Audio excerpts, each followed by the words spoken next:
Hello everyone, আমি তানিয়া চলে আসলাম একটা ছোট্ট মিনি ব্লগ নিয়ে। তোমরা সবাই কেমন আছো? আমি কিন্তু বেশ ভালো আছি। আজকের কাজবাজ একটু উল্টো। স্নান সেরে পুজো করে নিলাম, কিন্তু সকালে খাওয়া দাওয়া কমপ্লিট হয়ে গেছে। বাসি ভাত ছিল, সেগুলোই খেয়েছি। আর তারপরে আমি কিছুটা রান্না করেছি। আর কি রান্না করব চিন্তা ভাবনা করে আর কিছু করাই হয়নি। তাই ভাবলাম ঘরের কাজ কমপ্লিট করে স্নান করে পুজো কমপ্লিট করে, যেহেতু বৃহস্পতিবার সময় তো লাগেই। তারপরে এদিকে ছেলেকে আনতে চলে গেলাম।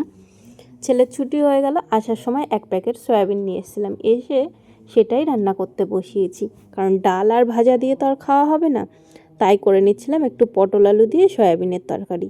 সয়াবিনটা হলে আমি আমার ছেলে ভালো খাই, কিন্তু ছেলের বাবা খেতে চায় না, কিন্তু কিছু করার নেই। অন্য কিছু ছিল না যে আমি সেটা রান্না করব। যাই হোক, কমেন্ট বক্সে চলে যেও, একটা সুন্দর বোতলের লিংক দিয়ে রেখেছি। যারা আমার মতো জল কম খাও তারা কিন্তু অবশ্যই কিনে নিতে পারো। তাহলে এক বোতল জলে সারাদিন কিন্তু তোমার ঠিকঠাকভাবে জল খাওয়াটাও হয়ে যাবে। তবে ভিডিও এই পর্যন্ত, আবার দেখা হবে নতুন ভিডিওতে। ততক্ষণের জন্য সবাই ভালো থেকো।